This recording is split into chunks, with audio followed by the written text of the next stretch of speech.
Hello दोस्तों, नमस्कार। मैं कुमार अभी जीके जीएस करंट अफेयर। मैं आज आपके सामने पॉलिटी का बहुत अच्छा टॉपिक लेकर आया हूँ। उस टॉपिक का नाम है भारत की नागरिकता। भारत की नागरिकता कैसे ली जाती है या भारत की नागरिकता कैसे छूट जाती है, उसके बारे में हम डिटेल से डिस्कस करेंगे। मैं वीडियो में आगे बढ़ूँ उससे पहले बता दूँ, मेरा यूट्यूब चैनल कुमार अभी जीके जीएस करंट अफेयर है। जिसको मेरा वीडियो पसंद आए तो लाइक कर देना, सब्सक्राइब कर देना और अपने दोस्तों को शेयर कर देना, ताकि मैं और अच्छा वीडियो बना सकूं। तो हम शुरुआत करते हैं। नया टॉपिक, भारत की नागरिकता।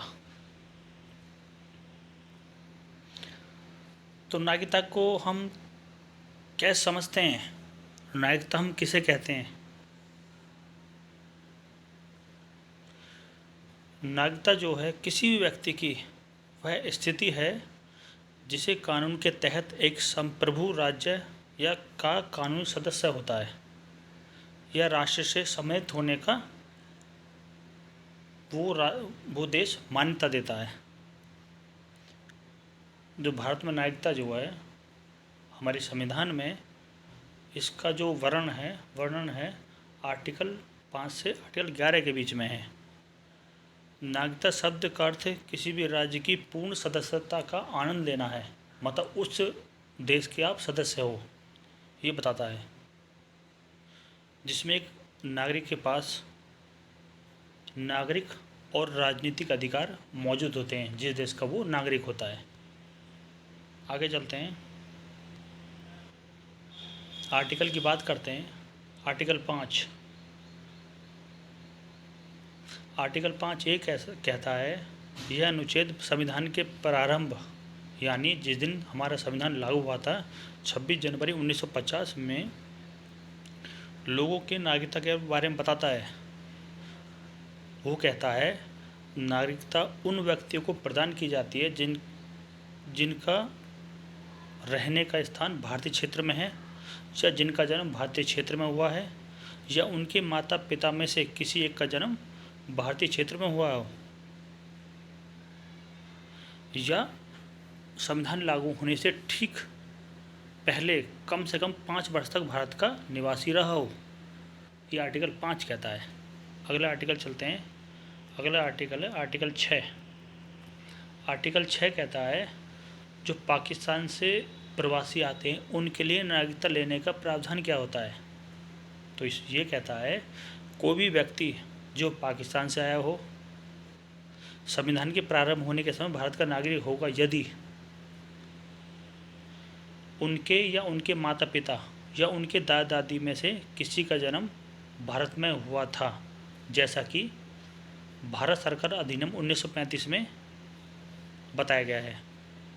उसकी कुछ कंडीशन है। यदि ऐसा व्यक्ति 19 जुलाई 1948 से पहले भारत में आ चुका है और अपने प्रवास के बाद से भारत में सामान्य रूप से रह रहा है, निवासी है। पहला मामला तो ये है। दूसरा मामला क्या है, ऐसे मामले में जैसे कि कोई व्यक्ति 19 जुलाई 1948 के बाद आया हो और उसे उसके द्वारा किए गए आवेदन पर भारत डोमिनियन सरकार द्वारा नियुक्त अधिकारी द्वारा भारत के नागरिक के रूप में पंजीकृत किया गया हो।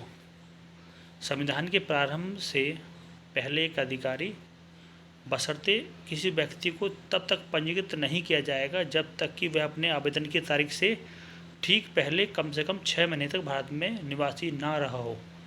एक कंडीशन है आर्टिकल 6 की कि पाकिस्तान से जो भी आएगा उसको नागरिकता लेने का प्रावधान क्या क्या है। अगला है आर्टिकल 7। आर्टिकल 7 में क्या है, पाकिस्तान में कुछ प्रवासियों की नागरिकता, इसमें कुछ कंडीशन अलग हैं। यह अनुच्छेद उन लोगों के अधिकारों से संबंधित है जो 1 मार्च 1947 के बाद पाकिस्तान चले गए और फिर बाद में लौट के आ गए। क्या है आर्टिकल 7 ये कहता है, ये आर्टिकल 7 में उनको नागरिकता मिलेगी जो 1 मार्च 1947 के बाद पाकिस्तान चले गए भारत से और बाद में वो लौट के आ गए। अगला आर्टिकल चलते हैं, आर्टिकल 8। भारत के बाहर रहने वाले भारतीय मूल के कुछ व्यक्तियों की नागरिकता। भारतीय मूल का मतलब होता है या तो उनके माता या उनके पिता में से कोई एक भारतीय होना चाहिए, उसको भारतीय मूल का कहते हैं। यह अनुच्छेद रोजगार कर रहा हो, कोई विवाह करके बाहर रहता हो, या शिक्षा के प्रयोजनों के लिए भारत से बाहर रहने वाला भारतीय मूल के लोगों के अधिकार से संबंधित है। ये अगला है आर्टिकल 9। आर्टिकल 9 ये कहता है यदि किसी व्यक्ति ने अपनी इच्छा से विदेश की नागरिकता ग्रहण कर ली हो तो फिर भी नागरिकता उसकी समाप्त हो जाएगी। आर्टिकल 10 कहता है कोई व्यक्ति जिसे इस भाग के किसी भी प्रावधान के तहत भारत का नागरिक माना जाता है वह नागरिक बना रहेगा और संसद द्वारा बनाए किसी भी कानून के अधीन ही होगा। अब अगला है आर्टिकल 11। संसद द्वारा कानून नागरिकता के अधिकार को विनियमित करेगी। जो हमारी पार्लियामेंट है, संसद है, वो कानून बनाएगी। संसद को नागरिकता के अधिग्रहण और समाप्ति तथा नागरिकता से संबंधित किसी भी अन्य मामले में कोई प्रावधान करने का अधिकार है। कहने का मतलब है जो संसद है, नागरिकता ग्रहण करने का क्या अधिकार होगा या उसके समाप्त छोड़ने का क्या अधिकार होगा, वो सारे कानून संसद बनाएगी। ये हम पहले बता चुके हैं। भारत में नागरिकता संविधान के अनुच्छेद 5 से 11 के बीच में है। ये भाग 2 में आता है। नागरिकता अधिनियम 1955 है, बहुत इंपॉर्टेंट है, याद रखना है इसको। फिर इसमें संशोधन हुआ 1955 के बाद। 1986 में हुआ, 1992 में हुआ, 2003 में हुआ, 2005 में हुआ और 2015 में हुआ और लास्ट 2019 में हुआ है। याद रख लेना। 1955 का नागरिकता अधिनियम है। उसके बाद 1986, 1992, 2003, 2005, 2015 और 2019। अब अगला चलते हैं, भारत की नागरिकता कितने प्रकार से ग्रहण की जा सकती है। हमें भारत की नागरिकता लेते हैं, उसके 5 प्रकार हैं। अब 5 तरीके से भारत की नागरिकता ले सकते हैं। एक जन्म से ले सकते हैं, वंश के आधार पर ले सकते हैं, पंजीकरण द्वारा ले सकते हैं, देशीयकरण द्वारा ले सकते हैं और क्षेत्र के समावेश द्वारा ले सकते हैं। क्षेत्र का समावेश का मतलब होता है अभी कोई ज़मीन पाकिस्तान में पड़ रही है, भारत का कुछ ऐसा हुआ, वो ज़मीन भारत के हिस्से में आ गई तो ऑटोमेटिक आप भारत के नागरिक हो जाएंगे। अब सुनो, जो लोग 26 नवंबर 1949 को भारत में अधिवासित थे, संविधान के प्रारंभ में नागरिकता के आधार पर स्वचालित रूप से भारत के नागरिक बन जाएंगे। वे व्यक्ति जिनका जन्म 26 जनवरी 1950 या उसके बाद लेकिन 1 जुलाई 1987 से पहले भारत में हुआ, वो भारत के नागरिक होंगे। या 1 जुलाई 1987 के बाद जन्मा व्यक्ति भारतीय नागरिक है यदि जन्म के समय माता पिता में कोई भी एक भारत का नागरिक था। आगे 3 दिसंबर 2004 के बाद जन्म व्यक्ति भारतीय नागरिक हैं यदि माता पिता दोनों भारतीय नागरिक हैं या यदि जन्म के समय माता पिता में से एक भारतीय नागरिक है और दूसरा अवैध प्रवासी नहीं है। और भारतीय नागरिकता की समाप्ति कितने प्रकार से की जा सकती है, वो उसके प्रकार हैं 3। एक, त्याग कर दो।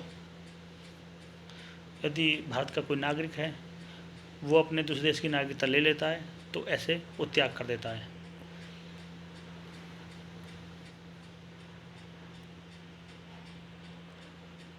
एक, समाप्ति के द्वारा। तीसरा है वंचित करना। वंचित का मतलब यदि सरकार कुछ मामलों में किसी व्यक्ति को नागरिकता से वंचित कर देता है तो ठीक। यदि बच्चों आपको मेरी वीडियो अच्छी लगी हो तो लाइक कर देना, सब्सक्राइब कर देना और अपने दोस्तों को शेयर कर देना। और मैं इसी के साथ अपनी इस टॉपिक को यहीं समाप्त करता हूँ। इसके बाद मैं किस टॉपिक पर वीडियो बनाऊँ आप कमेंट में बताना। थैंक यू, धन्यवाद, नमस्कार।